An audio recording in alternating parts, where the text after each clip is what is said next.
faces. This is the place to be, guys. Greetings. Welcome. My name is Modine Daly. I'm very, very proud and pleased to be the producer and host of this premiere episode of the True Blue Fools virtual variety show. We come with an open heart, a song in our heart, a smile on our face. We're all about inclusivity. We're all about absurdity. Yeah, that's a P. Diddy absurdity. Yeah, I just made that up. I think that's good. Absurdity, diddity. Yeah, yeah. And so we're just here to have fun and experiment and play. We certainly encourage you to make comments and participate in a way that you feel fit. There's a lot of things that I don't know. Okay. There's a lot of things I don't know, but I do know talent. And that's why I've gathered these very, very special people together. I don't know why our economy is still running on a speculative realm, especially after Bernie Madoff. I don't know why we're sitting comfortably when we're 90 seconds away from the doomsday clock going off. There are worries that are far larger than us, but we all have much more in common than not. And that's what our time together today is all about. We're going to think, we're going to feel, we're going to vibe it on out and just be open. And if you're here live with us, we really appreciate your good energy. And if you're joining a rebroadcast and checking this out after the fact, we appreciate you and your time. All right, so let us meet up close and personal these beautiful, beautiful cast of players. I'm looking directly at Brandon Knox, the boyish charm and manly skills of Brandon Knox. Please say hello to everybody, Brandon. Hi, everybody. Great to be here. Thank you so much.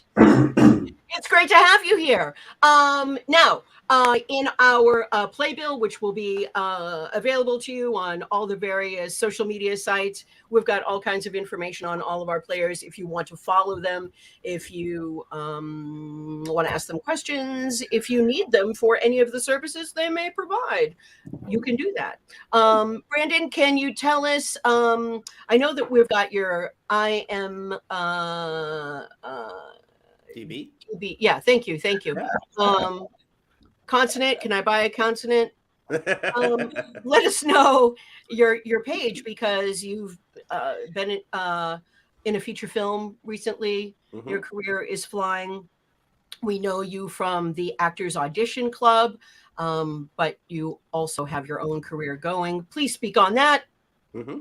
Yeah, my name is Brandon Knox. I'm an actor, producer, podcaster, and audition coach. And I've been an audition coach with the Actors Audition Club for the past 2.5 years. It's opened up so many avenues and really helped me understand camera and understand so many different aspects of the filmmaking process. And that has been such a wonderful, wonderful opportunity for me.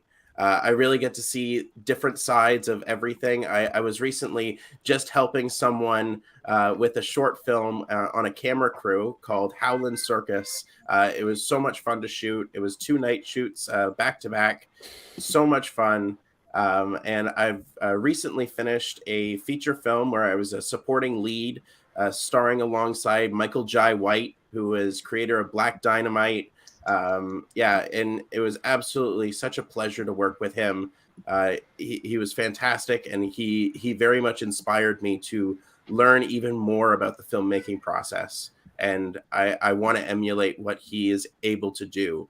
And it has been such a wonderful experience these past couple of years working with the Actors Audition Club, and it has absolutely changed my life. And I'm so happy to be here with Mo Vibe Productions. Woo! Yeah.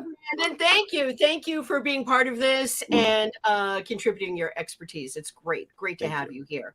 All right, I call her Magical Tessie because she makes magic wherever she goes, no matter what she creates.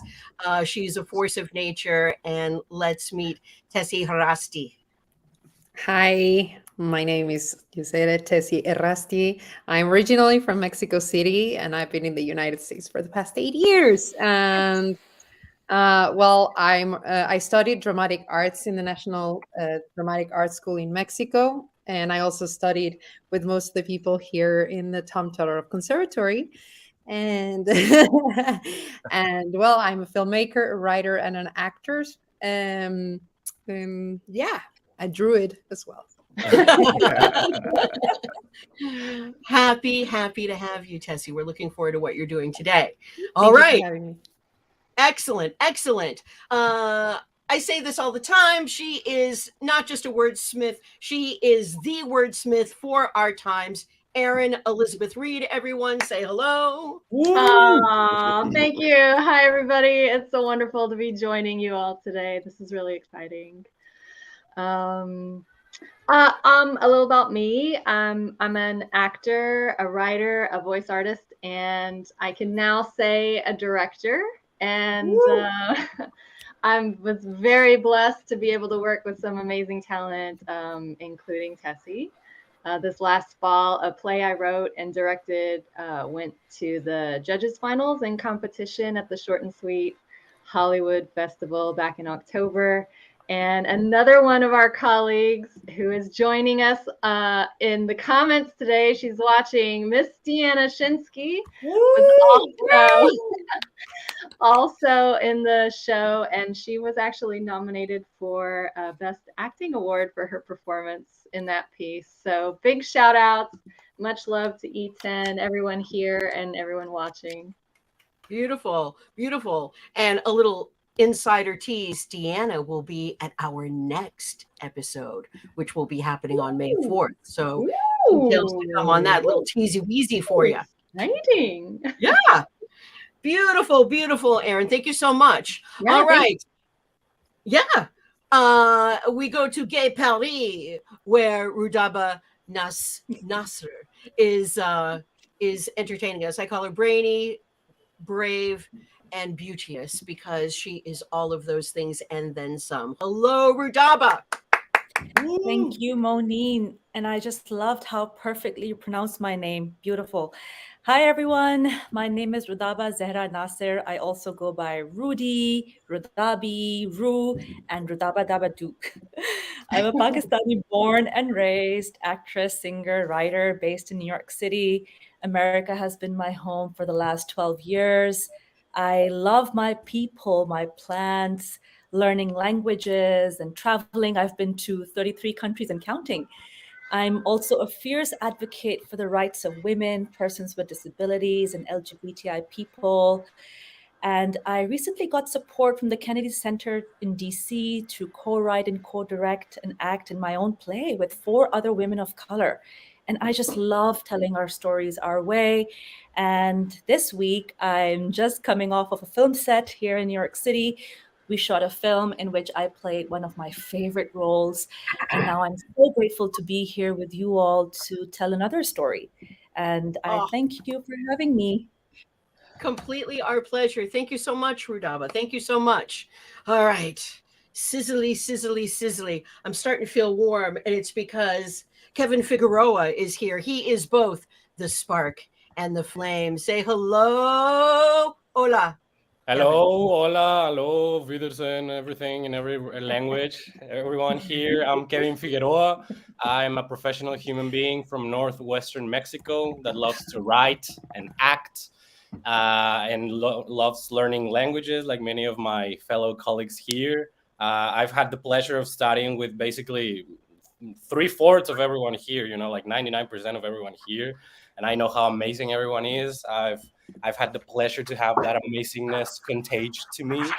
I go wherever my passion allows me to go, wherever I'm allowed to burn brightly and unapologetically and sensually, hence me being here.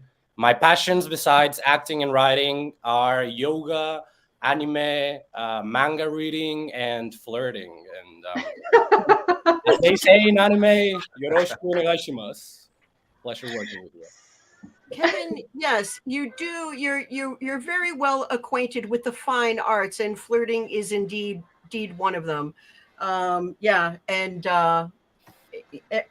no one is left untouched, right? I mean, you spread your love. There's enough Kevin for everyone, which I think is just wonderful. Okay, let's see. If we have the bold and boisterous Bartolator, Trace Taylor, available, we want to meet Trace Taylor. Hello. Woo! Oh, hello, you beautiful people. The ones I can see and the ones I can't see. But anyway, so thanks for joining us today. My name is Trace, and I'm an actor and a voiceover artist, and I sing a bit and play a little uke and piano and all that. And I also just started teaching again, so it's kind of fun. And then what else? My secret that nobody knows is that I'm actually a poetess and have one published poem. Where it is, I don't know. Anyway, otherwise, I'm here today with you all, and I'm grateful. And thank you to Moneen, our producer, for gathering this wonderful crew. And yes, I'm excited to be here. So cheers. Until later. Lovely, Trace. What a thrill. Happy. And we must say hello to I'm gonna go out there on a limb and call you a change agent, Sheldon, because all of the arts that you participate in have such a powerful message, such poignancy, and such purpose, and that is why you are here. H. Sheldon Wright, say hello to our audience. Hello, everybody. Thank you, and I'm honored to be here with all of my fellow creatives, and thank you, Mo, for putting this on. I'm a voice actor by profession, and I do dabble in sketching images, yes. I like to learn about American history, jazz, baseball, bridging on social issues, and other topics. And along with voicing and drawing, they comprise a lot of my creative passions.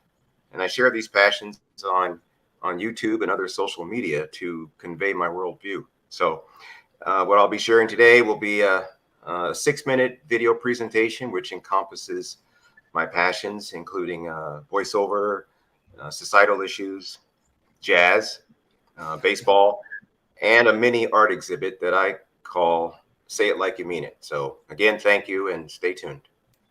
Yeah, for sure. Looking forward to that, Sheldon. Excellent. Thank you, players, performers, and portrayers. Yes, I'm quoting Shakespeare, and I'm quoting the rock power trio Rush at the same time. Didn't I tell you it was a variety show? You see how we do that there? All right. So we are going to go through all of the astrological signs.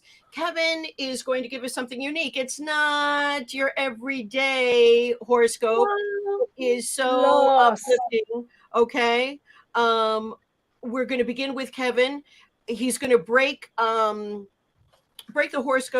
horoscopes up into their elements. Okay. And we're going to begin the signs with him. So listen in. And why are we pointing?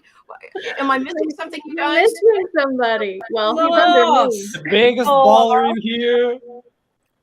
Lars, Jesus. Mr. Classy man. That's a bad move on my part. Oh my God. And I'm like, why are they all frantically pointing? It's because Joe is the artist formerly known as Lars Classington.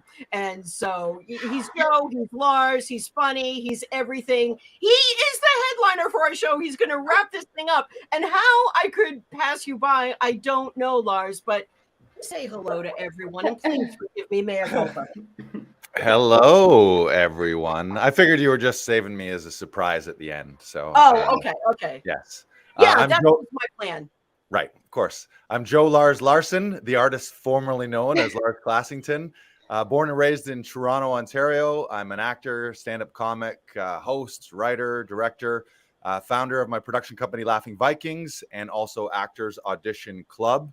Actors Audition Club helps professional actors shoot auditions without stress, tech troubles, or having to bug your family and friends so that you can book your dream role in television and film. A couple fun facts. I have been bit by a boa constrictor and I've been stung by a stingray. I once lived in Alaska. I've eaten at the northernmost Denny's in the world in Fairbanks, Alaska. And I'm dual citizen with the States and Canada. And one day I aspire to run for politics to unite both countries as prime president of Canada, America, under my own party, the Pizza Party. And my entire campaign is free pizza for everybody. Vote Lars. All right. Vote We That can get might work, behind maybe. that. If you're looking for a campaign manager, I promise I will pay closer attention, Lars. I really, really will. Done. Okay. Yeah, you should have your pepperoni sweatshirt on. Yes. You know, for the pizza party. You want? Can I share one more thing? Yes, please do. Please do. I also have a daughter. This is Luna. Luna. She will not be part of the act today, but she wanted to say hello. Luna, the Hi, Wonder Luna. Plug. Hello. Luna's a pro. Luna's a pro. We couldn't actually afford Luna's rates, so that's why Luna's not going to be performing today. I tried to work it out. You know how it is. She's got her own manager, Lars. It's not easy to book Luna, but I'm glad that she came on to say hello. All She's right. available for 2024. You can book her in advance for next year. In advance. Okay. I'm going to work that out. Beautiful. Oh, Chrissy Bergeron is here. That's fantastic. I can well imagine Chrissy might show up on one of these shows. Now I can look at these comments. I love, Allie's here too. Fantastic. Sheldon, you've got some people pulling for you. I love that we have an audience. That's fantastic. Okay, now that we've covered everybody, we're going to have our first segment with Kevin Figueroa, and not just astrology, but life lessons. And we thank you. Okay. Waiting for everybody to leave me the stage. Thank you.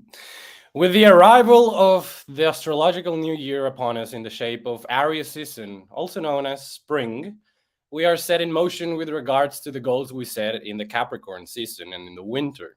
The plans and promises and resolutions we made during that season are going to be put to the test as soon as spring starts. And speaking of spring and starting, let's go with the legend, the most genuine, the most unapologetic of the signs, the honest Aries. Yes, the one that's least likely to shut the fuck up in any given circumstance, but we love you for it, Aries. You have the ability to stand up for what you believe in at all times, and that's a skill worth praising. Take this time of much deserved protagonism, Aries, and relish in your accomplishments so far.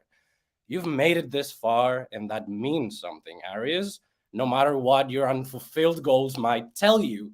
And, we know that they were unrealistic anyways, and probably also made out of an impulse, but wouldn't judge. We love you for that assertive energy, because that's exactly what draws people to you, Aries, and we love to see it. And speaking of loving to see it, and sticking with the fire sign theme for this ones, let's go with the gorgeous, fashionable Leo. The queen of all. You have a presence that's so powerful that allows to others to be drawn to you. And we all know how much you love that attention. Focus that attention that you receive this season on being the leader that your community already sees you at. Be it friends, co-workers, family, strangers you met while complimenting each other in the bathroom. Let your fire shine brightly and freely with what you love, and others will follow, Leo. And sticking again with the fire signs, would you look at that? Speaking about freely, Sagittarius, the most optimistic of the signs, and you come here in the first three. I made it in purpose because I know how short your attention span is, and every other fire signs for that matter, y'all need to be first or y'all lose interest. So here it is for you. My silly lovely ho. This is a tremendous time for pleasure, but pay attention because there's also time for effort, my Sagittarius. And I'm sure you're aware of that. You have a tremendous energy and curiosity and stamina, and I want you to use all those to find what lights your fire. And when you find that, work with it, not for it. You don't have to become a slave to your own passions. Let your fire find some routine in your life, invite it. You don't have to marry it, but it's a nice booty call to have in your repertoire, if you will. So next up, we will have the 3 earth signs, and that's it for the fire signs. Beautiful, Kevin. Thank you so much. Okay. So, reason to stay tuned. We're going to go through all of the signs. That was really helpful to start with the fire signs, Kevin, because I believe we've got a segment coming up. We're going to tune in our radio. I'm feeling some heat. I'm feeling some heat and some fire. And it must be because we're tuning into Radio Satan. Is that what's next?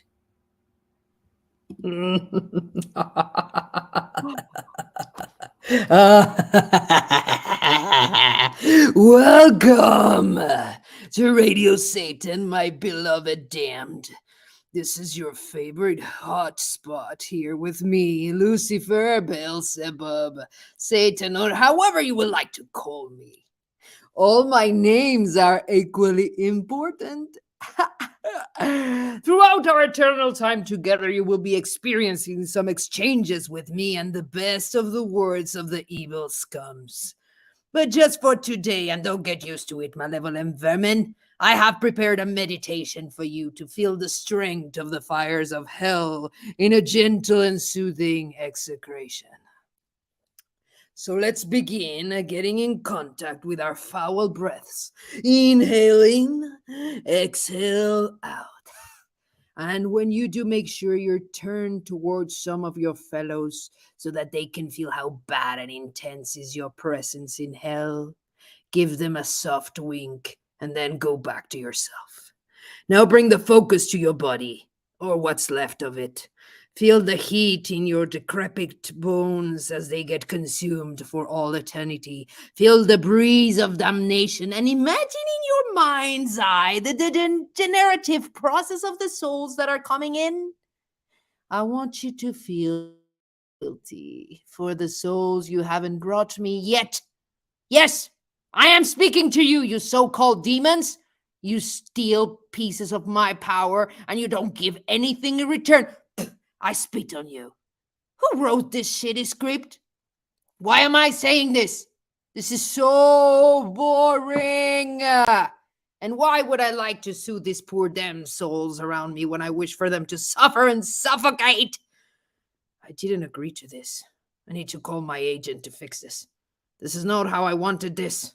That should be my debt.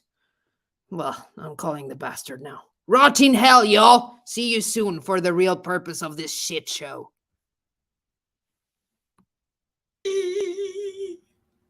Wow. Okay. I don't know if we're going to be able to talk with our satanic host because he might be, or she might be, or it might be roasting Jeffrey Epstein. I don't know. There's plenty of people down below with him, but message received. Message received. Okay, maybe we ought to lighten things up a little bit. We are going to go from those satanic fires to a very engaging story. It is now time for Rocco and Wicket's epic showdown. Ooh, I can't wait for this. I'm so excited. Okay, everybody. If you're like me, story time as a kid was like your favorite time. And I never got rid of that. So here's a little story with maybe a few adult words thrown in. Hope you enjoy Rocco and Wicket's epic showdown. It was a lazy summer afternoon, quiet and still. The sun blazed down, blanketing the streets below in radiation that they mirrored back up to the great orb like a gospel choir lifting their voices in praise. Rocco was sprawled out on the front porch, legs akimbo, trying to stretch his body out as wide as it could go to release his own heat.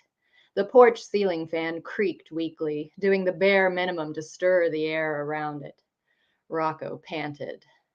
Just then, An evil laugh penetrated the muffled silence, as dark and sinister as a twisted mustache.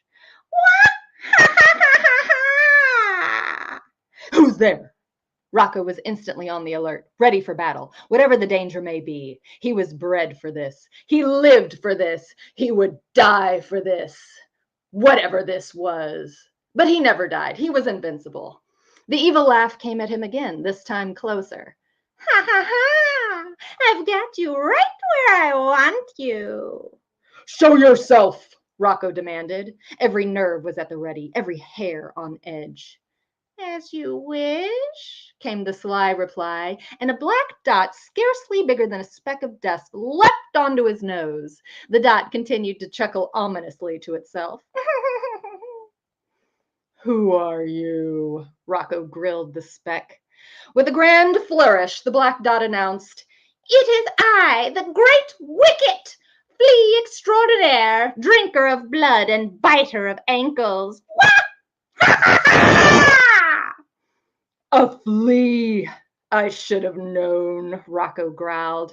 Indeed you should have, Wicket replied. But there's no use crying over that now, is there? I shall have my fill of your tasty blood and lay my eggs all over your body, and when they hatch, they shall overrun you! Never! Oh, indeed they shall. And my grand army won't stop there. Oh, no. We'll infest your yard, your carpets, your very bed. We will swarm every inch of this place. We'll be unstoppable! Rocco gasped. Jen. Jen was his human companion, his ward, you might say. He and he alone was responsible for her well-being, and the thought of her uncoated legs, so bare and vulnerable without the natural barrier of fur like that which coated his superior form, horrified him. They would most assuredly succumb to the dastardly designs of this petulant pipsqueak. He had to protect her. Yes, Jen too, Wicket intoned. You won't get away with this, Rocco countered. Have at you! He swiped his nose with a front paw, but Wicket expertly dodged the blow, landing on Rocco's back. You'll have to do better than that, the flea taunted, and buried himself deep into Rocco's bristly undercoat. The battle that ensued between the two sworn enemies was vicious. The more Rocco tried to root Wicket out, the further he scampered along the folds of Rocco's skin, hopscotching from follicle to follicle with the ease and grace of a child. An evil child. But Rocco was not about to give up. His enemy might be cunning and nearly invisible, but Rocco was tenacious. Once he had a thing in his muzzle, he never let go. Like newspapers, especially newspapers. So crinkly and limp in the way they smelled. Like the damp earth being hung on the line to dry. They must want desperately to return to the soft black earth, so Rocco often obliged them, burying them in Jen-Jen's garden next to the petunias. But enough of that. There was a villain at large just now. Rocco scratched at himself savagely. The little runt sure had a sharp bite. He rolled and rolled. He bit back. He whined with the efforts of warfare. Much blood was shed. And still the battle raged on.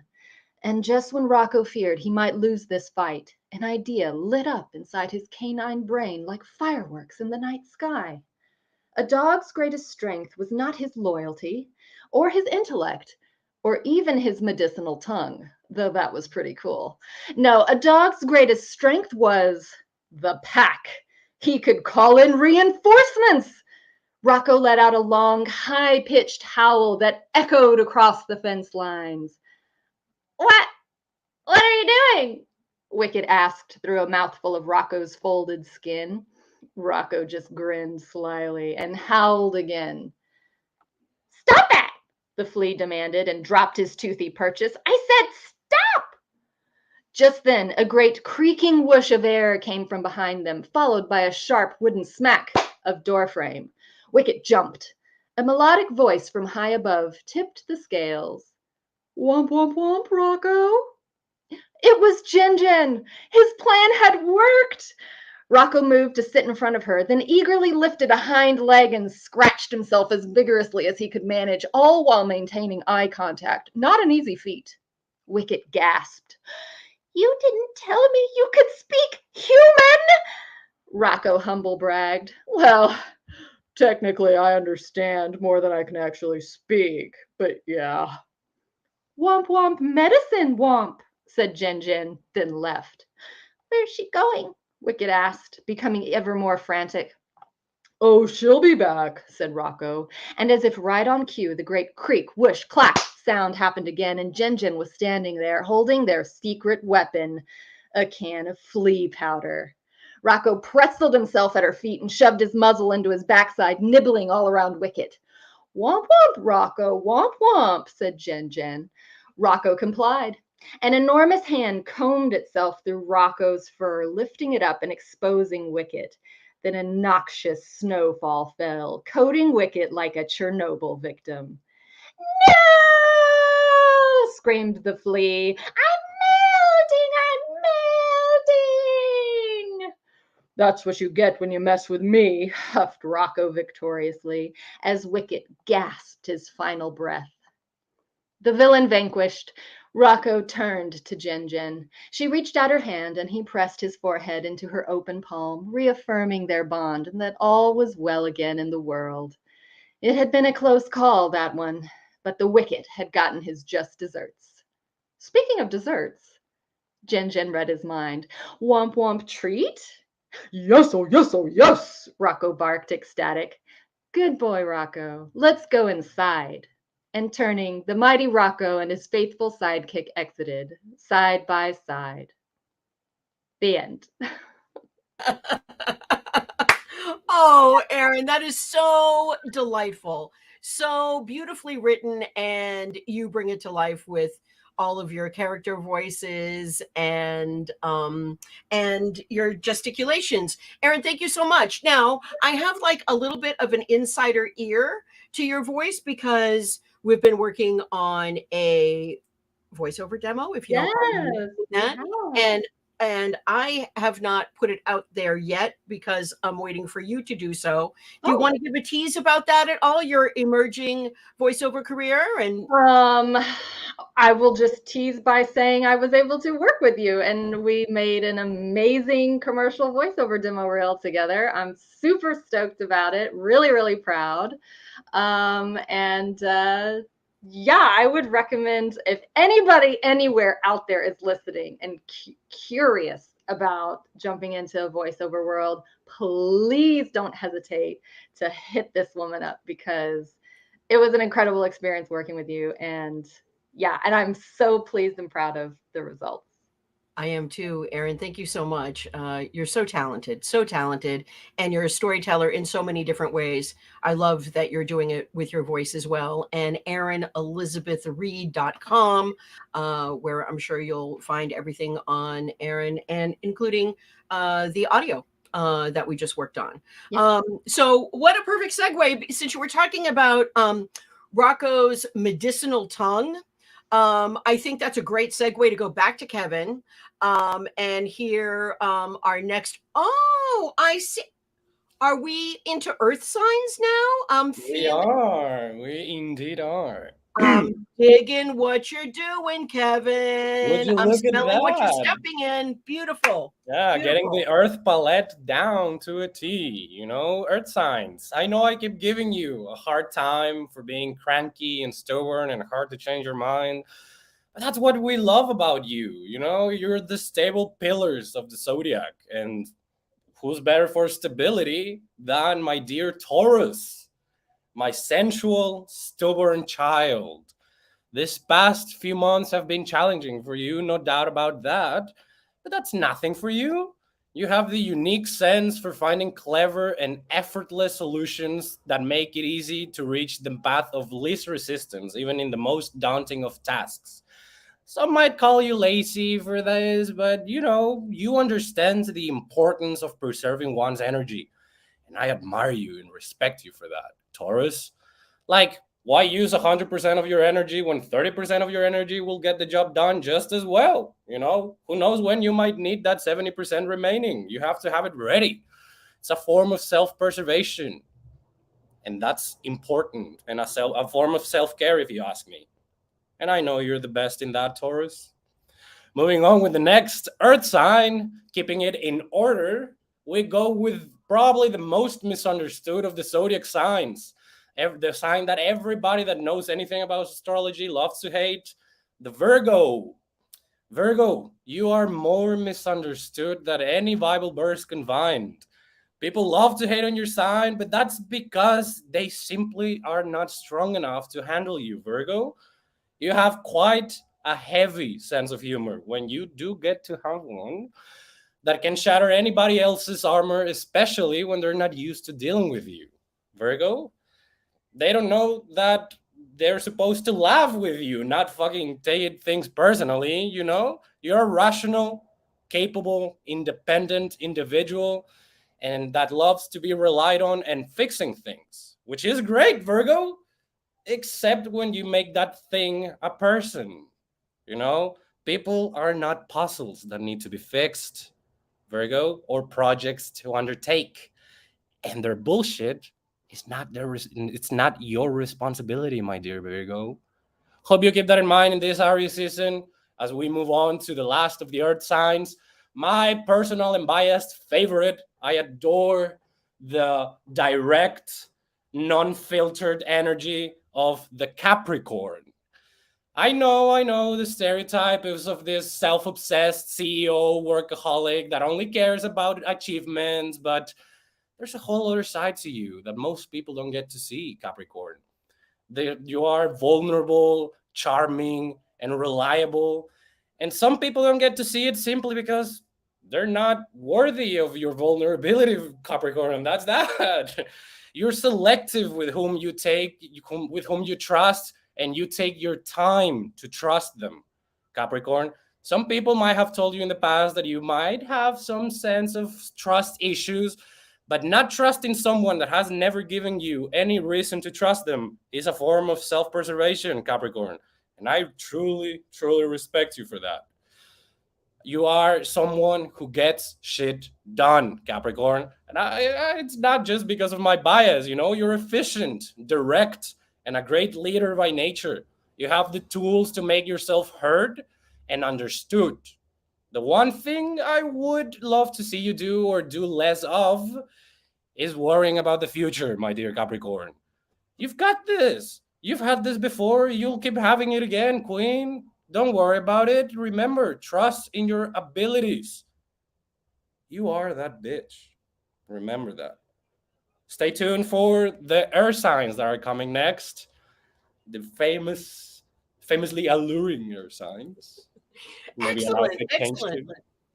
I love it, Kevin. I learned so much about myself being a Capricorn. It's a lot of insight, and I feel like I'm way too white and uptight to say I'm that bitch. But I'm going to try it on. I'm going to work. I'm going to work on it. Please Okay. do. So It will more. look beautiful on you. Aw, gorgeous. Mwah. More from you, Kevin, later. And now, if I'm not mistaken, I believe it's time to feel expansive love, and we're going to do that by way of Rudaba. Rudaba, would you like to join us and share your beautiful piece? So, Mo, what's the bravest thing you have ever done? I love you, and I'm in love with you. Perhaps the bravest thing I have ever done is to say these words to someone who I knew in my heart could not and did not say them back to me. Somehow, the stakes felt higher than when I moved from Pakistan to America 12 years ago with just 1 month's rent in my pocket, higher than every time I've been up on stage in front of hundreds of people, higher than cliff diving. But then, isn't the purpose, the beauty of life, to let our most vulnerable and authentic selves shine through? To finally lay down our armor, let our tears fall, believe in the endless abundance of love in you, in me, in this virtual room, in this universe, and to bravely embrace the expansion that such vulnerability always brings. I love you, I said, and I'm in love with you. I searched his face for a response, a feeling, a look, even a fleeting one. He took me in his arms and whispered, I also have intense feelings for you that I'm grappling with. When the shock subsided, I laughed. Like grappling with like COVID, a math problem. And then my laughter gave way to a knowing. Maybe this was the bravest thing he had ever done. To let his most vulnerable and authentic self shine through.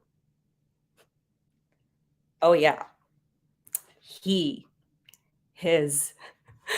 A year ago, I would have laughed if you had told me I would fall for a guy. So wrapped up I was in my newfound identity circa 2016, an identity I fully identified with, an identity I shouted from the rooftops until people's ears bled. I am a woman who only loves women, I told myself and anyone who'd listen. It was so liberating to come out in 2016. And yet over time, the same labels that set me free felt so restrictive. Like a cage I had inadvertently built for my heart, for a love that cannot be contained or defined. And then this guy comes along, and I had to come out to people again. And for more than one reason. You see, he's Black. And ridicule and discrimination on the basis of skin color, which I too have experienced, happens more than we'd like to admit in South Asian societies. Yep. I belong to the land of fairness creams, where having fair skin or being Gora versus being Kala is treated like a badge of honor rather than a twist of fate of no real consequence. I think it's a remnant of our colonial past.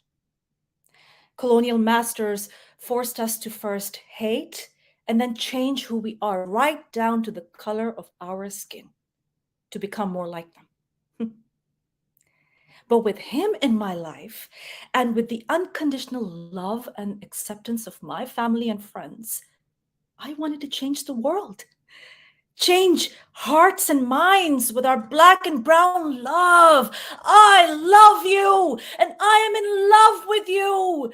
I pictured us walking side by side, holding hands, our heads held high with unconditional love and acceptance, breaking down barriers, letting those jaws drop. Yes, this is a Pakistani Muslim woman totally in love with a Black American actor, yet knowing that I'm so much more than all the boxes that I put myself and others in. So much more I discovered about myself with him, even though he no longer walks beside me. And that's okay. He served his purpose. I love you, and I'm in love with you is perhaps a knowing. A realization that my love knows no bounds. It's free. It's brave. It expands. It bravely expands as it seeks to know and love my own heart and the heart of another, and knowing that my greatest, deepest, and truest love lies within me and is yet to meet its match. Hey, yeah, yet to meet its match. Oh, Yes. Rudaba, thank you so much. That is so powerful, culturally, socially, personally, intimately. If I may, Rudaba, because you for your advocacy because of your culture, because of you changing cultures, because of everything that you just shared with us, requires you to have such strength and such a thick skin in many, many ways, and to fight, to be an advocate for yourself on almost every level. How is it, Rudaba, that you stay so vulnerable and that you can access that softness and allow that out? Because that's really what I admire in you, Rudaba, is that you're fearless, that you're fearless and such a proponent for others, but yet you have that. Yeah, Deanna said it very well. Beautiful storytelling, blossoming, shining. Yeah.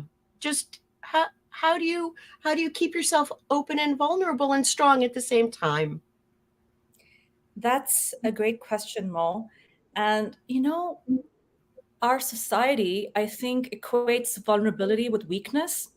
I think vulnerability is sheer strength.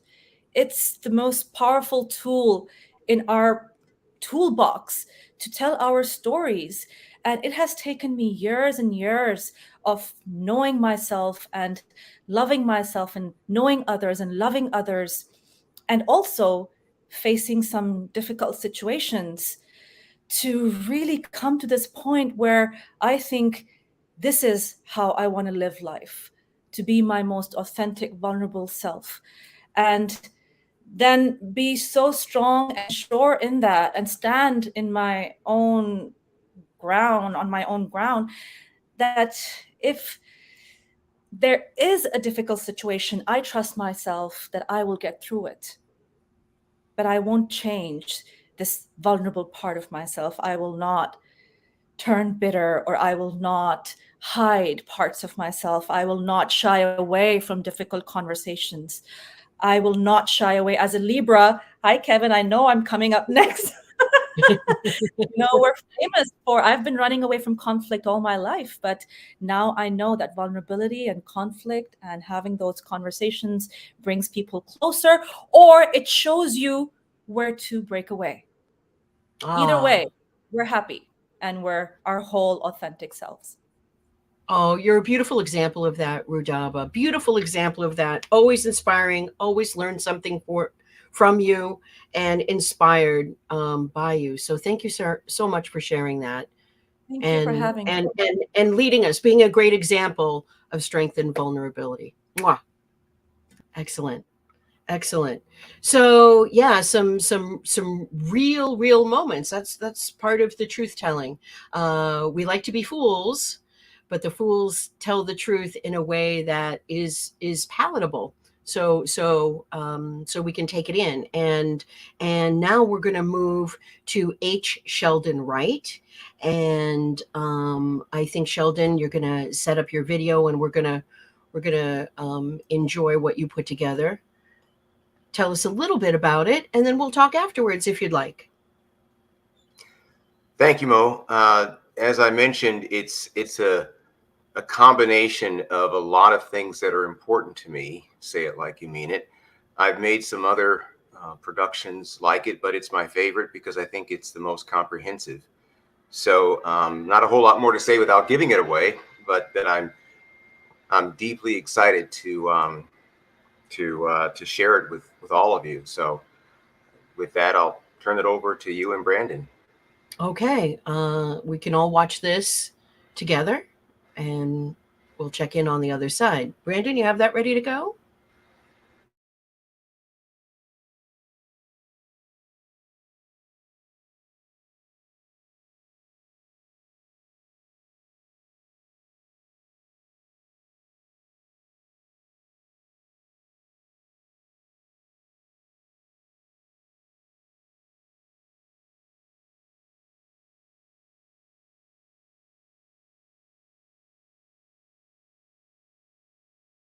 There are many humorous things in the world. Among them, the white man's notion that he is less savage than the other savages. If you pick up a starving dog and make him prosperous, he will not bite you. This is the principal difference between a dog and a man. concerning the difference between man and the jackass. Some observers hold there isn't any, but this wrongs the jackass. Mark Twain. Malcolm X's enormous popularity now lies in the resilience of his myth, and in our own need for such a myth more than in the teaching and understanding of his work. Despite the wealth of information coming out these days about the man's life, the myth of a man transformed by his own efforts still looms larger than any facts or dates. Thulani Davis.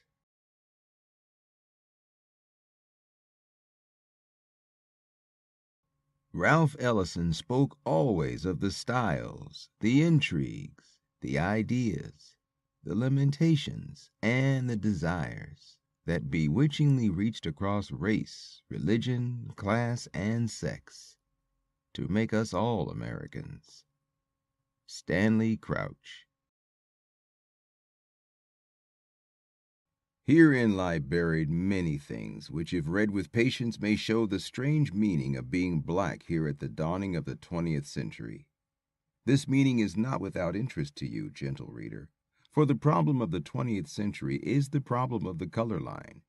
I pray you then receive my little book in all charity, studying my words with me, forgiving mistake and foible for sake of the faith and the passion that is in me, and seeking the grain of truth hidden there. W.E.B. Du Bois, Atlanta, Georgia, February 1st, 1903.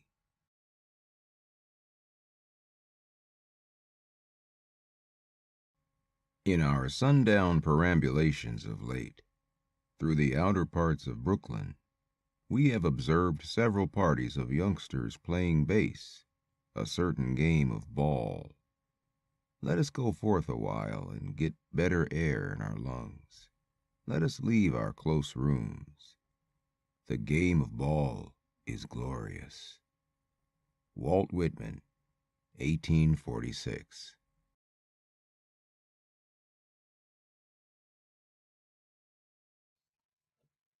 I, Too, by Langston Hughes. I, too, sing America. I am the darker brother. They send me to eat in the kitchen when company comes, but I laugh and eat well and grow strong. Tomorrow I'll be at the table when company comes. Nobody'll dare say to me, eat in the kitchen, then. Besides, they'll see how beautiful I am and be ashamed. I, too, am America.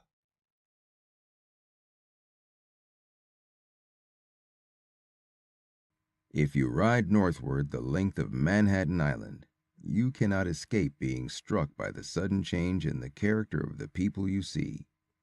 In the middle and lower parts of the city, you have perhaps noted Negro faces here and there. But when you emerge from the park, you see them everywhere. And as you go up either of these two great arteries leading out from the city to the north, you see more and more Negroes. It is not until you cross the Harlem River that the population whitens again, which it does as suddenly as it began to darken at 110th Street. You have been having an outside glimpse of Harlem, the Negro metropolis. James Weldon Johnson, Black Manhattan and the Kingdom of American Culture. Symbolic birds, myth, and ritual. What strange metaphors to arise during the discussion of a book about a jazz musician. And yet, who knows very much of what jazz is really about?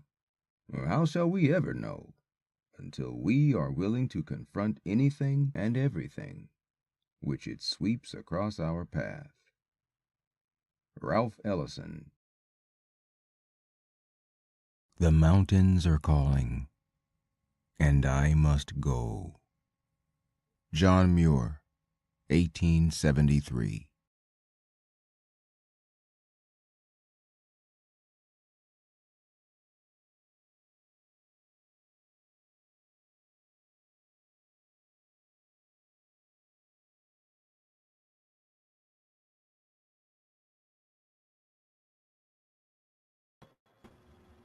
Yeah. Oh, Sheldon, how many times have I seen this? I'm not sure, but I get something new out of it every time, and it has such an impact every single time.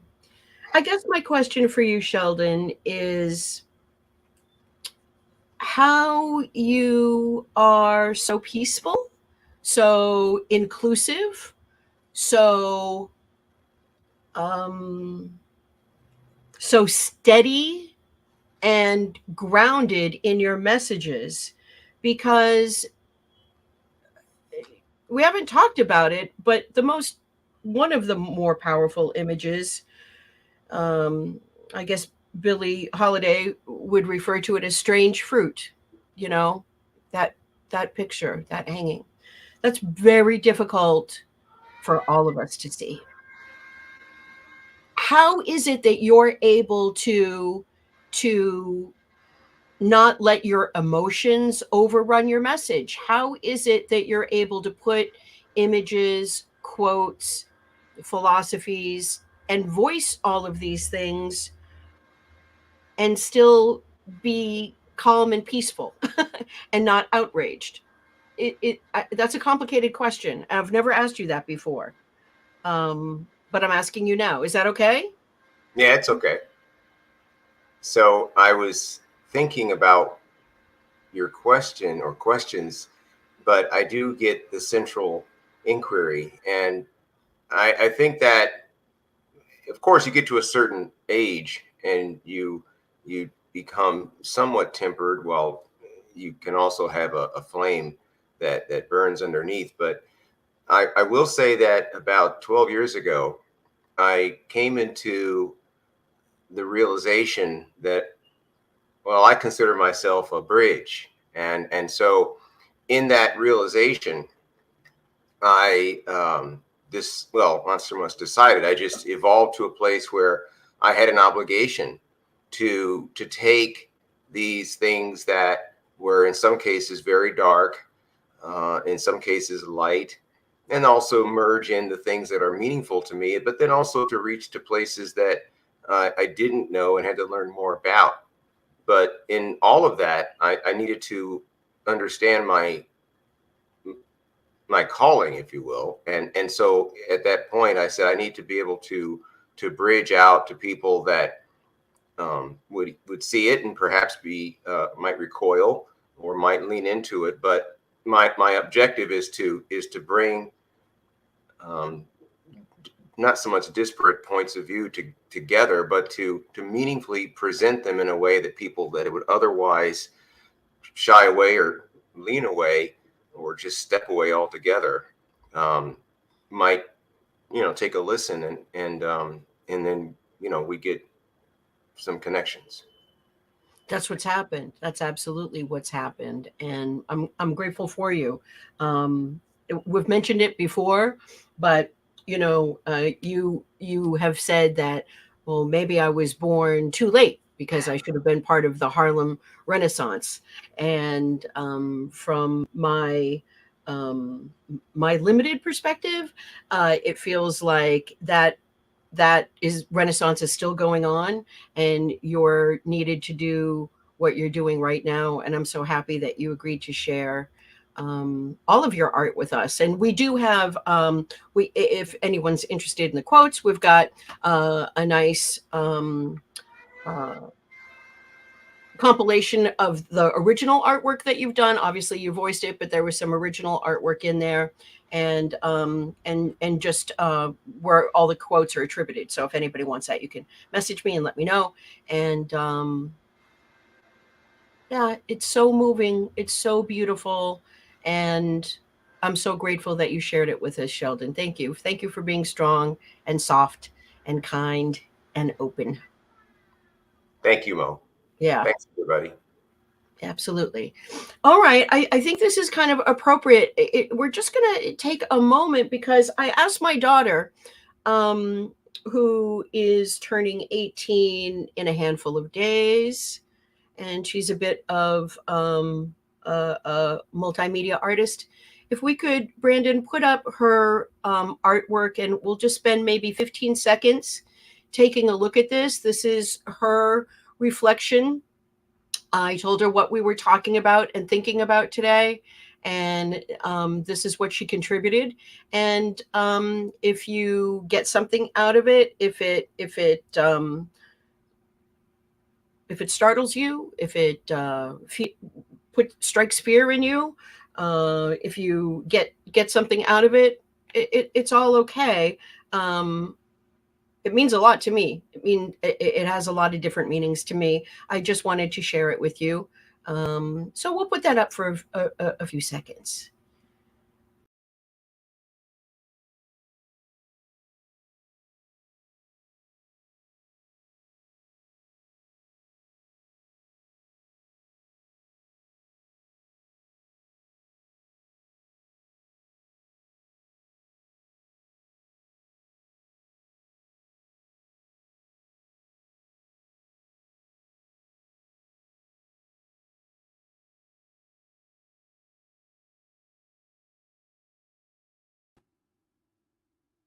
Yeah. Yeah. Thank you for taking a look. I find so many so many things I resonate with. One eye, one ear. Like we all have trouble fully hearing. We all have trouble fully seeing. We are infants. We are babies screaming and asking for love and acceptance. And we are also full grown beings. And whether it's humanity or animals being caged, we are all looking to break free. So I that's what I got out of that piece. It's not meant to inflame. It's just a moment of meditation. So feel free to comment if you would like. And now we will move on to learn more about ourselves. We have another segment with Kevin. So let's get Kevin back and see what he has. Hello, Kevin. Okay, and we are on the lighter side. I noticed the white. Clearly, we are into the air signs. I love your wardrobe changes. It's just so fabulous. Yeah, thank you. And I just want to take the moment to say what beautiful works everybody has already shared. I feel I already know y'all even better because I know you as artists, and I'm truly honored to share the floor with you. And I hope the public is not tired of seeing my face, which if you are, tough luck, because I still have more segments to come. So tough it out. So now we go with the air signs, as previously mentioned, and we're going to start with a controversial one. The one that is most mainstreamly hated, the one that is basically a meme to hate on, the jester, the joker, the mean girl, the Gemini. Like they're sure it's a meme by now to hate on the Gemini, but I think that people fail to see, the actual value of a Gemini. Sure, there is this theme of double-facedness and like evils that don't get to see the light of surface and whatnot, but nobody seems to talk about your golden ability to socialize. Like, damn, you are a sociable machine, Gemini. You are the life of the party. You're one of my favorite drinking partners, just behind Sagittarius. There never is a dull moment with Geminis. And as somebody who still loves to go out to drink and meet new people and socialize, Gemini are the best partner, again, just behind Sagittarius. They know how to have fun. The thing with Geminis is that they are childlike curious, and that curiosity of theirs knows no end, which can lead to a rabbit hole or two of projects and investigations and yada, yada, yada, and anything that keeps the mind busy. But to you, Gemini, I will say that if you find yourself looking everywhere and anywhere for new goals this year or projects to start out of boredom, know that that's fine. You're totally in the right to do that. But take some time to understand what's too much to chew on for you. Exhaustion is a thing. And it shouldn't be your perpetual state of mind, Gemini. But enough about that. Let's go with the next one that is also a very misunderstood one. It's often referred to as the weirdo of the zodiac signs, the Aquarius, the misfits. But what you truly are, I see you, Aquarius. What you truly are is somebody that allows other people to be who they are, no matter the place, no matter the person, no matter the circumstances. You are the safe space where people can discuss whatever sets the light of curiosity on fire. And that's one of your biggest strengths, Aquarius. You are someone who values genuineness and uniqueness above almost anything else. But you bring that out of people just by virtue of you being you. That's what makes you such a magnetic presence, my dear Aquarius. You are someone who needs to feel free at all times, which often leads to some avoidance issues, but we're not going to get into that. We're going to give you some love because your season is basically just passed over. And bear in mind, not every battle is meant to be fought. And you understand this basically better than anyone. And I trust that you trust in your higher self to know which battles to take on. And that's great. That's a form of self-preservation. Hats off to you, my dear. And off to the last of the air signs. I have a bad rep with this sign. I tend to roast it more than any other sign. I have some unbased dislike for some of their characteristics, but we're not talking about those today with the Libra. It's easy to give every air sign a hard time for being indecisive and evasive and, not very present, and especially Libra. But, because they dwell in intermediates doesn't mean that they're, always indecisive. There's so much more to you that a lot of people like me don't get to see sometimes, What would sensuality be without you, Libra? Boring. That's what it would be. You make the entire world envious or with your good looks and charms. You could out-charm the devil, But even though you do have a tendency for making promises that you will forget in about like maximum 5 hours, but still, being with a Libra is like being in a fairy tale, every single moment of it. Like a fairy tale where the queen keeps reminding you that she has way more options that are way worthier than you if you were to fuck things up with her. That's the type of relationship that I have had with Libras. No matter which one of your 11 personalities might hear this. The only thing I will remind to you, Libra, is that some feelings require you to feel them. And some feelings that require you to feel them require them to be felt by yourself. Even, maybe you have to be alone. Maybe you have to learn to be alone a little bit more. But I trust in your strength, even if that strength is what keeps you from actually choosing where to fucking eat sometimes. And no, whatever you want is not a fucking choice, Libra. Love you, my fashionista, my dear lovely love bug. Kisses to you and your strength, even if I'm not strong enough sometimes to acknowledge it. And that's it for the air signs. Keep tuned for this beautiful face being about the crybabies of the water signs. We love it. We love it, Kevin. More, can we eat you up with a little spoon? Yes, we can't get enough. Beautiful. Strike a pose. Oh, what's the hair? Now that your hair is short, I don't know that you can do that little. Oh, there you go. Okay, beautiful, beautiful. No, very insightful. You don't get this kind of the New York Times where you're not gonna find this kind of in-depth analyzation anywhere else than with Kevin. Okay, thank you, my love. We've got one more segment with you, and I believe it's time for Trace Taylor and her piece on peace. If she is ready and available, there she is. Fantastic, Trace. Look at you. Okay, Brandon, is she muted or there? Oh, very good, very good. All right, I shall leave the floor to you, my dear. Okay, so willkommen, bienvenue, welcome. Fremde, étranger, stranger. I always wanted to sing that. It's a welcome.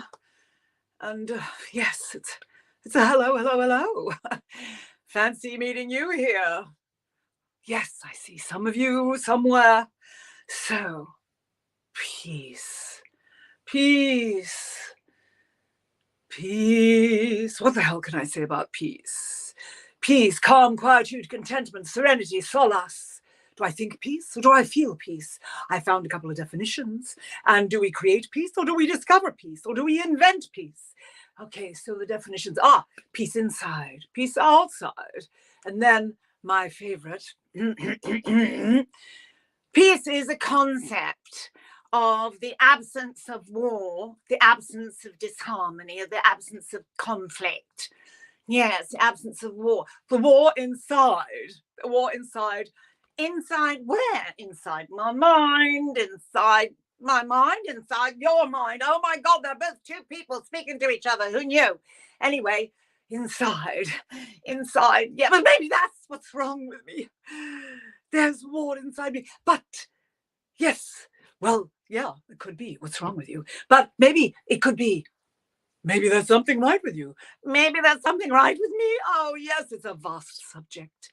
But it's the opposite of peace, opposite of war. So, yes, the two heads talking inside, two heads or more, talking inside, talking inside. Okay, me, myself, and I, war between me, myself, and I, war between myself and another person, or individually two other people, and leads to war between groups of people, countries. Oh, God, like the Ukraine war. Yes. The Ukraine established its independence in 1991, tried 105 years ago, didn't work out, different story. 1991, after the fall of the Berlin Wall, when Yeltsin signed an agreement, a treaty, dissolving Russia, formerly known as the USSR. Yes. And then, in 2019, the constitution of the Ukraine plotted a course towards membership with the European Union and NATO, the North Atlantic Treaty Organization dedicated to peace, with the use of the military. Yes. Did you know that defensive guns or ammunition, whatever they're called, weapons, yes, defensive weapons, can be turned from defensive into offensive weapons? Yes. Have you ever heard of a defensive gun? Anyway, let's go over here and establish some peace. And we'll use strategic influence and threaten with the use of guns and bombs, just in case we have to blow shit up. Boys with their toys. Anyway, so the Ukraine is a proxy war between the two greatest nations in the world, America the beautiful and Russia. Bum, bum, ba-dum, bum.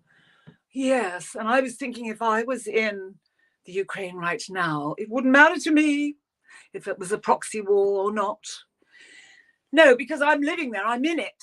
It wouldn't matter to me that BlackRock business is going to come over and perhaps change my whole country and turn it into a digital country with digital currency.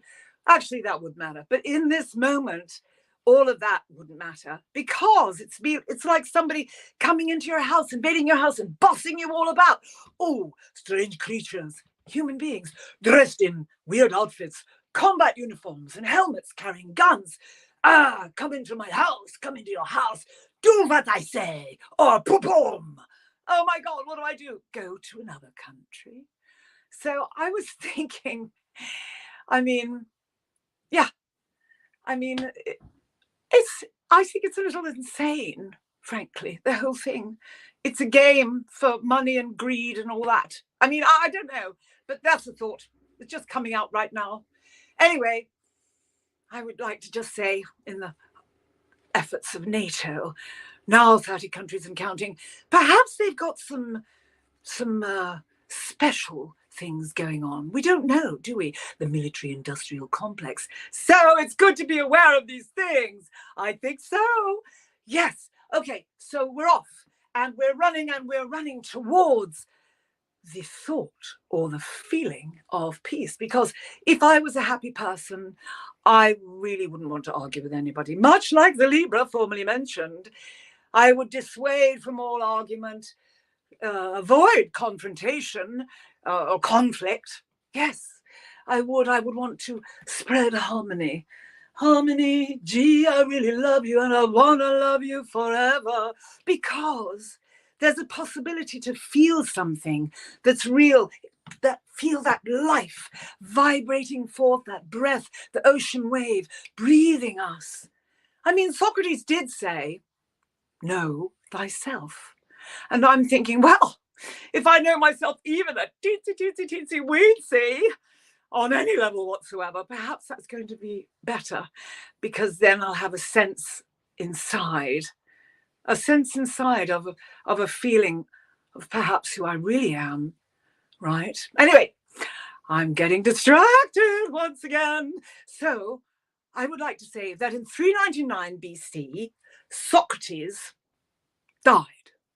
And I think that he knew what was going on. That was over 2,000 years ago. So things that make you go, So thank you for listening to my blubble, and see you next time, maybe. Wonderful, Trace. Wonderful. Fantastic stream of consciousness and some real thoughts on this subject and conflict of peace and war, with little ditties mixed in. So thank you for making it palatable to us, because our brains go in those crazy directions too. Know thyself. So Trace, listen, if you had all-encompassing power, well, you kind of do have all-encompassing power, really, but if you had all-encompassing power, can you think of what you would enact as a first step to helping us, to help nations know themselves, as Socrates said? Like, how can we sit down with a big old one rolled? What would you suggest, Trace? Well, my line is, maybe that's why there's so many bloody wars, is because people don't know themselves, because they haven't found that space, that peace place inside. So I don't know how to answer that question. That is a vast question. It's just mammoth. But my feeling is, and that's what I am involved with a little bit, is that if more people can connect with themselves inside, then there'll be a shift inside, because people would recognize their humanity, their human beingness. So it's kind of like Kevin was saying that, I'm a human, I'm a professional human being. Tom talks about that. And so that's my thing. And I do go to peace events, but it's also, it's huge, because what we're dealing with is all the constructs also of society and culture. So I think that's, one can say it's like that concept of, the inside or outside peace, and then, peace, the absence of, of war, of conflict. Oh, there's a lot of greed in the world, but perhaps the other thing I wanted to say was, this feeling, it's inside everybody, the good, the bad, and the ugly, and the scary. So if people, the only way I think is person by person, as more people connect inside. And then these people, like yourself, putting on this show, and other people gather together and communicate. I think then communication is the key. And I'm not bossing people around, telling people what to do, but there's such a manipulation. I don't know. I'm overwhelmed by what I've recently learned about the military stuff, like NATO. I just, somebody actually said to me, "Oh, NATO, you don't like NATO." And I was like, what the hell? And it was so close. It's like, okay, I want to spread harmony, but God, you're irritating the shit out of me right now, but I don't want to cause immediate death, so I'm going to walk away. So Yeah, there has to be a recognition of our own balances and checks and balances within the system, within our culture and with society. So anyway, you got me started and it's just too big. That's what we asked you to do. That's what we asked you to do. And even though it is complicated and there's dichotomy all over the place, you clarified it for us. We got some of that expunged through your stream of consciousness, Trace, and that's what you do so well. Let that brain just fire on all pistons, and we all benefit from it. Thank you, Trace. That was beautiful. Thank you very much. Lovely. Lovely stream of consciousness. Let it out, let it roll, with hope, so now we can kind of kick back a little bit and listen to a story. We have Tessie coming back for an original piece that she's written. We're going to hear an excerpt from The Jewels of Light. Hush.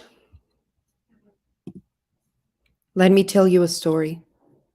Long before oblivion covers us all, let me whisper a tale of blood and a quest for freedom, a promise I broke. I didn't know the cost, neither the flaws of this voyage of mine. So hush now and let the memories slide away. Release yourself from the pain that burdens you. She said I should hurry, but who does it all feel so nebulous? The shadows falling one by one into the forest. Take my hand. The journey will be perilous, but do not lose hope. Forgive. Forgive, and let the void consume you, at least for now. These were the last words I heard in my mind before we started fighting. Mira was my only friend. We grew up together in Gufrin. She gave me shelter when I lost my family. Don't remember much, but her mother told her that my parents came from a long journey. They had spoken of a plague, of mass destruction, and they needed asylum. They seemed to be famished and hurt. They said everything in their land was burning and all creatures were dying, countless victims of this fire and the blood plague. My parents were very ill, she was told. They only lived for a few months in this place. The healers tried everything to save them. And Mira's mother learned everything from their culture. She was, nonetheless, an outstanding elf. She possessed the powers of absorbing knowledge, almost like a sponge, when it's set upon to gather water. They said my parents were good folk, but their destiny was written. I guess so was mine. I was only a child, probably a year old, and Mira was 5 when I arrived. She became my mentor, my sister, my everything. Years went by and life kept flowing normally. Gufrin was a hidden place, and it was known to other folk that the Sapphire Elves were wise and fair, but not very nice to strangers. We had to know a way into that place, so I hope one day I can hear the story of how my parents came here. How could they know? It is still a mystery to me. But I fear I will have to learn to like solitude. I appreciate silence and despise stupid conversations. I fear I will never dare to bear children. My family's curse might follow every path I walk, and even if I did have a child, I would still be a disaster. There has been never a mixture of races. It would be aberrating to connect myself to anybody else but an emerald elf, and I am the last one, I guess. The Sapphire folk will fear me even more. I believe they just don't understand me, and how could they? It is not like for me to let anyone in, not even Mira, who saved my family. I understood very fast that part of my journey would be amongst myself. It was part of my legacy. Now, let's go back to enjoying meditation, to enter into a state of peace and quiet where I can hear or feel no one alive. This is what I learned here. I would only listen to the soil, to the forest, to the water or the wind. But today, it feels different. It felt like a deep presence in the woods, a presence I'd never felt before. It was not someone. It was something quite unusual. Sounds followed that presence. I opened my eyes, but I couldn't see where the noises came from. I could I couldn't find the whereabouts of this creature inside my meditation either, so I started walking, searching. My bow and arrow were always ready. Gufrin was a quiet place and a safe one, but I was always ready for battle.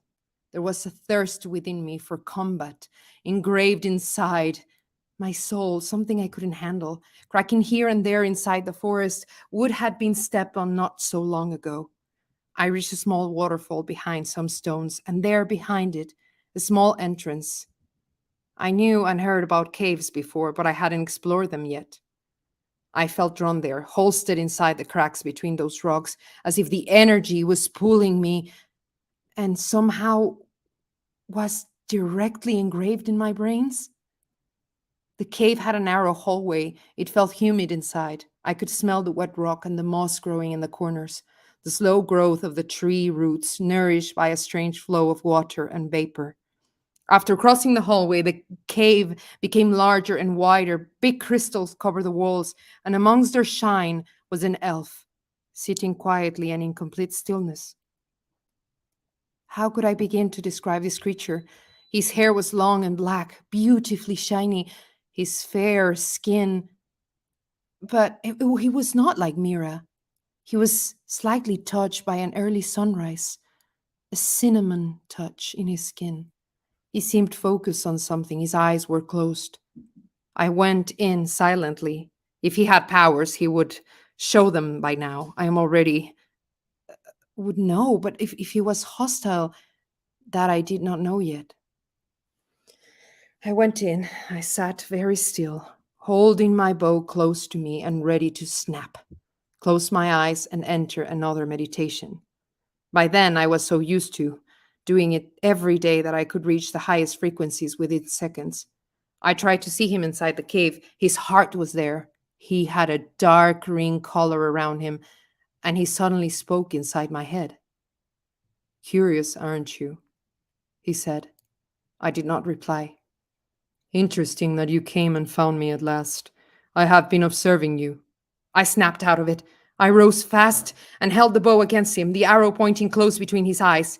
He had been approaching slowly from his spot of where the cave was, and he was right next to me, his eyes green as the thickest of the moss inside this deep forest. No one inside the Sapphire City has those eyes. No one I knew. "Veril," he said at last, with not flinching. He did not move a hair. His dark hair went all the way to his hips, and he was stoned. He wore clothing I had never seen before, and he had a deep, somber voice. I hadn't moved either, still pointing in between his eyes. "Are you going to shoot? You wouldn't fail, I can tell." "I never fail," I replied. "Was it going to be then?" "Who are you?" "I just said it while you were inspecting me with your eyes and your mind. I can read your thoughts quite accurately."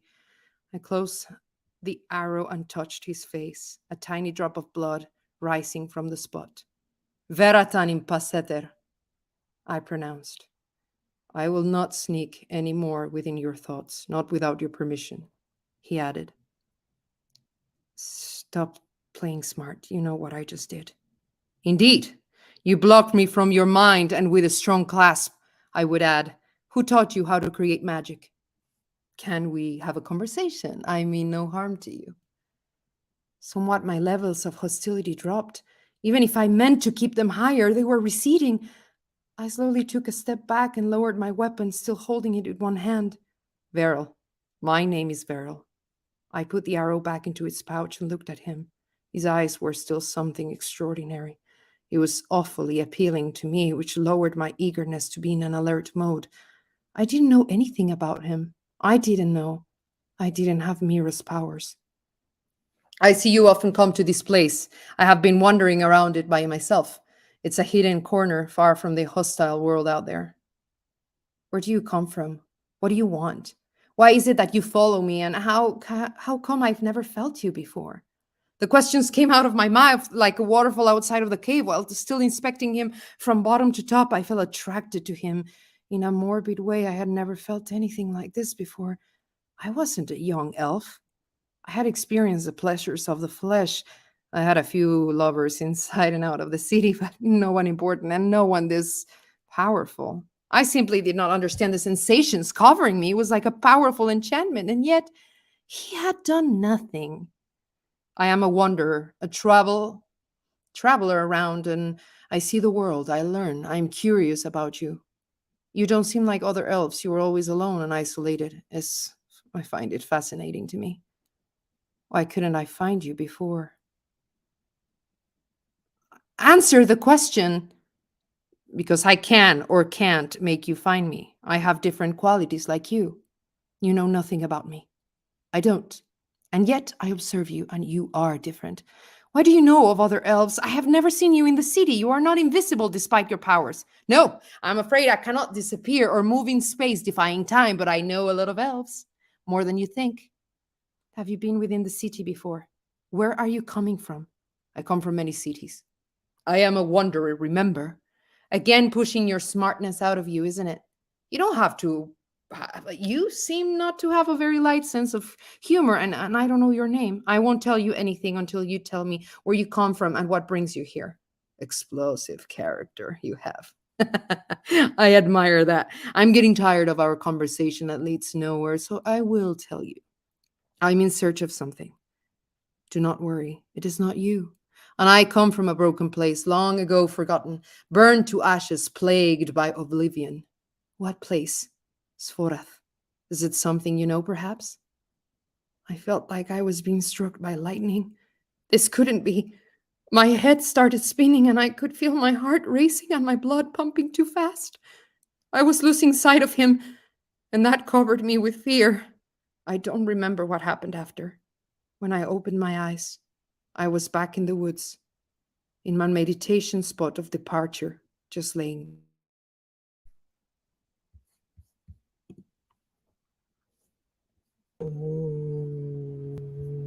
Wow.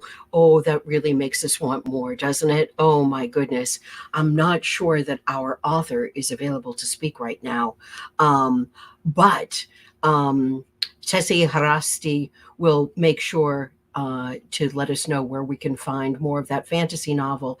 And, isn't that a great reminder, because we all are performers, that we don't have to stick with the material world, that we have our imaginative world, and we can create fantasy. And what a beautiful thing. That was a lovely escape, Tessie. Thank you so much for that. So as Trace was saying, we have to know ourself. And now that Tessie shared her story, I guess we need to know our elf as well. Okay. So we're getting close to wrapping up. We've got our headliner. We've got Lars Classington, Lars Larson, whichever you want to call him. Hey Joe, hey Mo, hey Yo. He's going to be on the way. But we've got a final segment with Kevin, and so we're going to get the last of our signs and see what's up with Kevin. Hello. Now, this is the last we get to see of me. I know it's sad, but it's not for long. We're going with the water signs. I specifically chose, well, no spoilers. This is for the Pisceans, but we're going to start with the Cancer. My child, I love you. But you have to call it with the emotional warfare, girl. Like, nobody, listen to me. Nobody reads minds, Cancer. People are never going to know what's wrong with you or what's going on if you don't tell them. Speak the fuck up, Cancer. You deserve to be heard and understood and appreciated. You do so much for so many people, Cancer. You are such a blessing in the lives of everyone you know and that knows you. You love deeply, you care deeply, you feel deeply. You know, you that's what makes you also prone to feeling underappreciated at times. You don't have to hold it against other people for not being such a strong giver and care and with such a big of an ability to empathize and care and love like you do. See people as who they are, not what you wish they would be. Because let me tell you another secret, my dear Cancer. people are not responsible for any expectations you might have about them. Okay, so keep that in mind in your next situationship for this Aries season, girl. Moving on with the legend, the stereotype. I've said so many times, well, two already, about signs being stereotypically hated, but this is the one that takes the cake, because even if you don't know astrology, you probably know what I'm talking about, the one that I'm thinking about, the Scorpio. People don't even have to know astrology to hate on the sign, on Scorpios. You know, yeah, only the fact that they're supposed to hate Scorpios and not trust Scorpios, you know? But that's honest bullshit. You know, people have spent so much time hating on Scorpios that they even forgot why they hate them in the first place, you know? Sure, they speak a lot of poison and don't care about their words, they might do to other people. And, you know, they might have a quite a closed off mentality of my way or fuck the fuck off, which is not different to the Capricorn my way or the fucking highway. But those are the wrong ways of seeing the Scorpion traits, you know? Scorpios speak the truth, the poison, sure, but it's because that's their truth, and it's their way of weeding out what they seem as weak or not worthy people who cannot handle the truth. If words are enough to discourage you, you deserve no place in the Scorpio's loyalty and devoutness and passion, you know? If loyalty had a human shape, a human form, it would be a Scorpio. You know, they are so much attracted to passion and intensity and loyalty, and they live up to it. You know, Scorpio is an extremist, which is another way of, you know, saying my way or fuck the fuck off. But they're quite vulnerable. You know, they might seem intimidating or hard to approach at times, but that's all a facade. It's just what it is, you know. It's smoke and mirrors to hide the actual vulnerable, sensitive child that just wants to be understood. That's the true nature of the Scorpio. They're also the best fuck you could have, but we're just bragging now. So to you, Scorpio, my dear insect, I say it like that because I'm a Scorpio myself, but so don't worry, I'm speaking to myself too. To you, I say, be conscious of what your words do to other people. You know, they have an impact to people around you because you have such a strong presence that, you know, some people might take your word as like the final thing, and not many people are equipped to that. So you should aim to not dwell in extremes of seeing people as either weak or strong. You know, invite some balance in your life. You need it, my guy. People are way more than just binaries, and dwelling in absolutes might lead to a lonely existence. So, welcome some balance to your life, my dear child. And now, to finish it off, the reason why I put this shirt on that says, "It's not me, it's you." That's the essence of the next sign for me, the Pisces, the mystic of the signs, the sirens, the mermaids that enchant you with their song. You have such a unique romantic aura to you that lights people interest and curiosity. You love passion almost as much as you love having choices. You are a fairy soul that brings mysticism to any conversation you're in. I like to joke about you guys being like the cool hippie grandma that has constant conversations with their inner child, and is constantly having weird ass dreams and telling people about them. um, you love treating others the way that they treat you. But that also means that you inevitably end up surrendering control to your surroundings, you know? So you are, I want to tell something to you, Pisces. You are not those who have hurt you. So don't strive to become like them in order to punish them. The universe, leave it to the universe. They will be punished if they deserve to be punished. And if the people are mean to you and you feel the sudden urge to like, oh, I'll be meaner, I'll show you mean, which is something you're quite known for, just chill, you know, and understand that it's better to focus that energy on bettering yourself.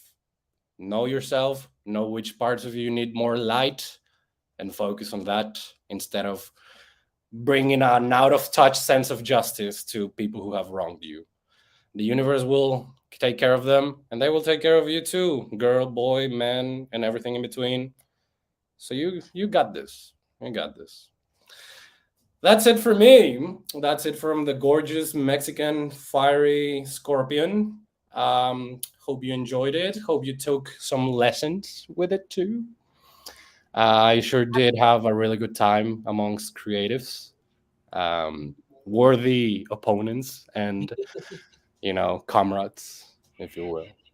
Indeed, indeed, Kevin. Thank you for uplifting us, enlightening us about our own selves and others, and also with that special Kevin Figueroa flair. Oh, you Mucho said it amor. perfectly. Mucho amor. Beautiful. Yeah, we'll see you again for sure. Okay. I believe it's time to maybe get down to a kazoo. We're going to laugh. We're going to cry. We're going to learn something about ourselves. No doubt it will be a special, special moment with Joe Lars Larson or Lars Classington, whichever you prefer. Yes, I told you, just bury the bodies in the woods or put them in a vat of acid, a la Breaking Bad style. Oh, hey, Monine, good to see you. Did we interrupt you at all? Oh, no, it's great. Scram. It's good to be here. Thank you for having me. When I was asked to be here today, I was reflecting on what I wanted to share, and I landed on some original music that I would like to share that is near and dear to my heart. But first, a word from our sponsors. Hi, I'm Morgan from Morgan's Mortgages and Smorgasbord. That's right, Morgan from Morgan's Mortgages and Smorgasbord, the Mortgages and Smorgasbord guy. You heard me, the Mortgages and Smorgasbord guy. One more time, the Mortgages and Smorgasbord guy. Why waste time going to 3 stores for all your mortgages and smorgasbord needs when you can come on down to Morgan's Mortgages and Smorgasbord and take care of all your mortgages and smorgasbord business in one spot? So the next time you need to renew your mortgage, store a loved one, or eat a hearty meal, come down to Morgan's. Come down to Morgan's when you need a mortgage or a smorgasbord. Boop. Thank you. That was Morgan from Morgan's Mortgages and Smorgasbord, the Mortgages and Smorgasbord guy.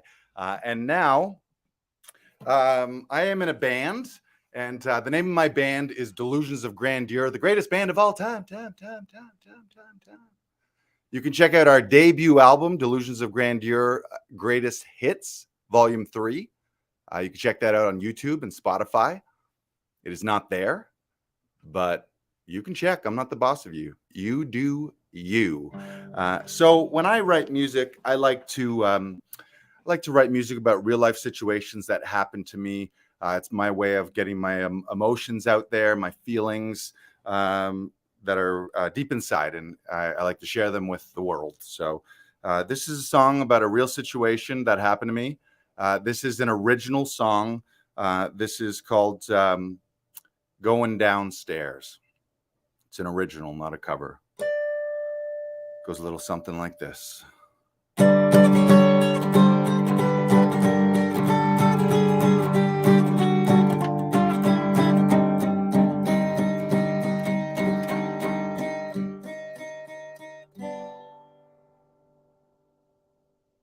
Thank you. That was the Joe Lars Larson original. That was Going Downstairs. That is an original, not a cover.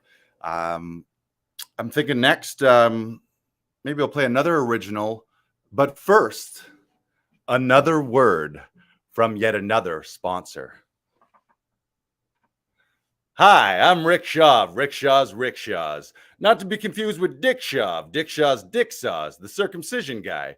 Next time you need a rickshaw, come on down to Rickshaw's Rickshaws and buy a rickshaw from Rickshaw, because Rickshaw's Rickshaws roll smooth, just like Rickshaw. Come down to Rickshaw's Rickshaws and buy a rickshaw. Come down to Rickshaw's Rickshaws and rent a rickshaw. Come down to Rickshaw's Rickshaws when you need a rickshaw. Rickshaws, rickshaws, rickshaws, rickshaws, rickshaws, rickshaws, rickshaws, rickshaws, rickshaws, rickshaws. I'm Rickshaw. Not to be confused with Dick Shaw. I just want to be clear. Rickshaws, Rickshaw of Rickshaws. Totally different guy from Dick Shaw's Dick Saws. They are twin brothers, And sadly, their parents, for some reason, named them both Richard, hence the Dick and the Rick. Very confusing. And then on top of that, they actually opened their businesses kitty corner to each other on the same block, and they hate each other. And they hate when they get confused for the other brother because they do not get along. So I just want to be clear, rickshaws, that's one guy, and Dickshaws, that's a totally different guy, not the same. Please do not confuse them. Hi, I'm Dick Shaw of Dick Shaw's Dicksaws, the Dicksaw guy, not to be confused with my brother Rick Shaw of Rickshaws, the rickshaw guy. I'm the circumcision guy. Next time you need a dick saw, come on down to Dick Shaw's Dicksaws and buy a dick saw from Dick Shaw, because Dick Shaw's Dicksaws are sharp, just like Dick Shaw. Come down to Dick Shaw's Dicksaws and buy a dick saw. Come down to Dick Shaw's Dicksaws and rent a dick saw. Come down to Dick Shaw's Dicksaws when you need a dick saw. Dick Shaw's Dicksaws. Dick Shaw's Dicksaws. Dick Shaw's Dicksaws. Dick Shaw's Dicksaws. Dick Shaw. I'm Dick Shaw, not to be confused with Rick Shaw. Totally different guy. Okay, now that we've taken care of some of the sponsor and we're paying some bills here, I would like to play another original song. This one's deep in my heart and soul. I hope this connects with you. I like to write songs that everyone can relate to across the world. So this one, you know what I'm going to play? Yeah, another original. This is Going Downstairs and Coming Back Up Again. It was a little something like this.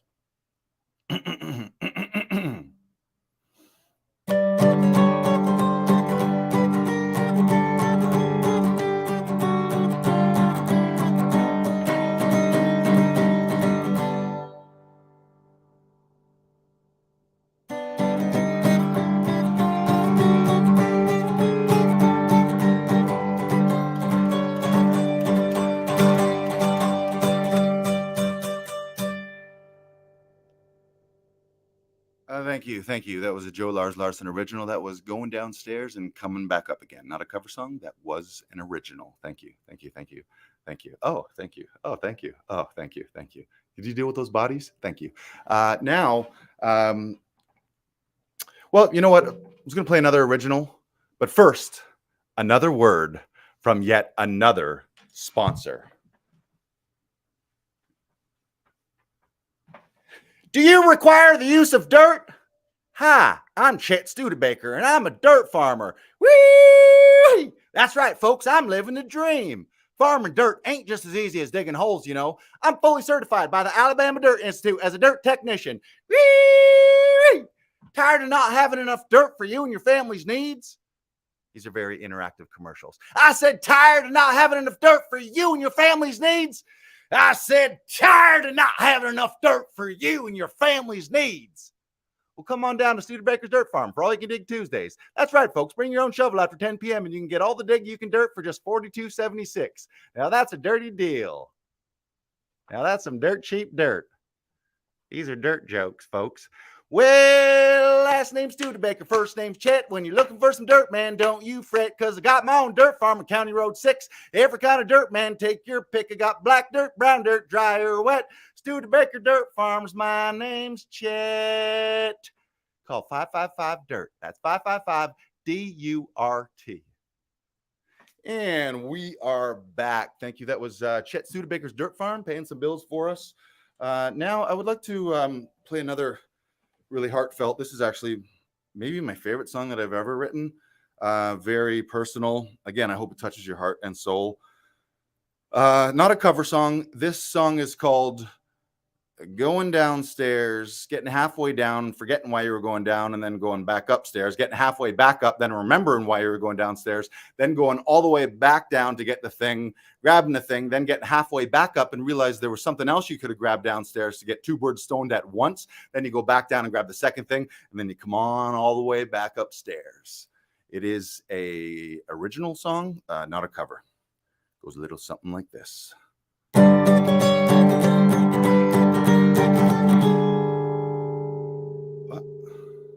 Huh. Honey, did... Well, I'll be damned. Huh. Oh, yeah. Okay.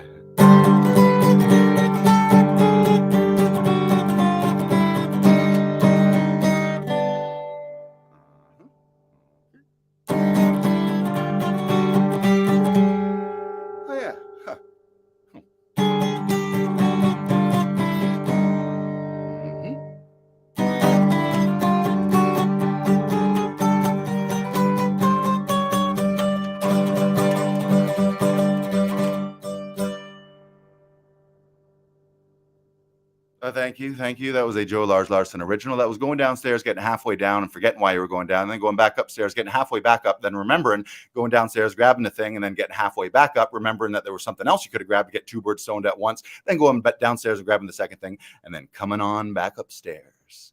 That was an original, not a cover.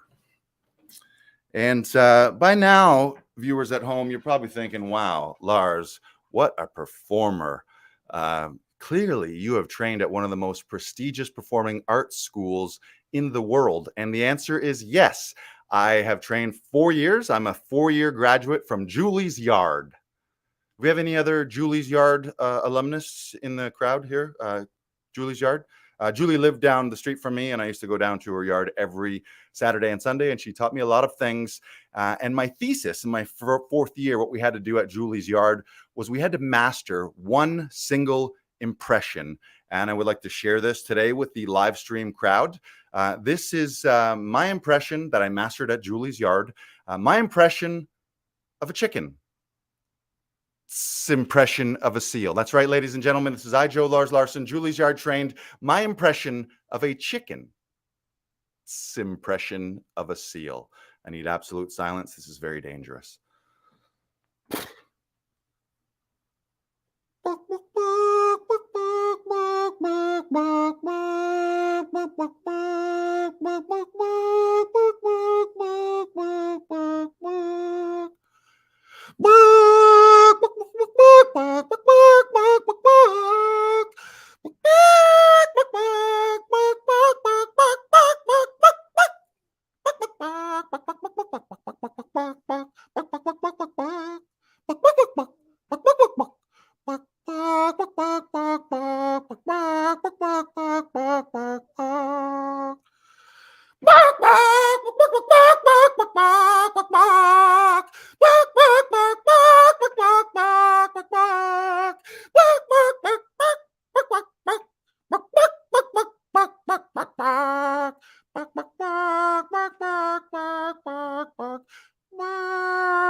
Oh, wow, I blacked out for a second there. That was my impression of a chicken's impression of a seal. Thank you so much, everyone. I am Joe Lars Larson, Julie's Yard trained. It has been fantastic to be here.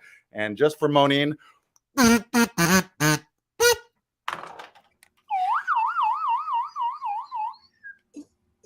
Yeah, I understand, Ms. Sinatra. I'm going to talk to. Yeah, we're just finishing up the broadcast now. I understand that you're thinking about lawsuits. These boots for made for walking was clearly implied in the original song of walking up the stairs, walking halfway down the stairs, and stopping and killing two birds with one stone. We're going to get back to you. Okay. Nancy Sinatra thinks that you've taken her riff, and well, she better lawyer up. Okay, all right. She sounds like she's going to, and it wouldn't be her first little trip to the rodeo. What a smorgasbord of talent, you know. And here we thought you were just going to wing it, but you wung it with a kiss from a rose. Was that your seal? Was I following? That is my impression of a chicken's impression of a seal. Yes. Oh my God. Can I just Yard trained you like you don't get this kind of high quality talent everywhere, do you? 4 years. I also spent an entire year with Tom Todorow's conservatory, which was also an incredible experience with many of you. But before that, I did 4 years at Julie's Yard. Yes, and that prepared you, of course. And yeah, we most everyone here, with the exception of Sheldon, and Sheldon gets Tom Todorow through me because Sheldon and I have worked together. We all have that experience. I wish I could have gotten into Julie's Yard. I really, it was the swimsuit competition, Lars, that really kept me out of Julie's Yard. And I think that the Speedo that, that you put on, I think that kind of like clinched the deal for you. I'm not saying that it wasn't your talent, your kazoo playing, your original songwriting, your comedy, your dexterity with not Rick and Ron, but Rick and Dick Shaw. You know that there's actually Shaw Brothers. well, I actually know of brothers, the Shaw brothers, okay?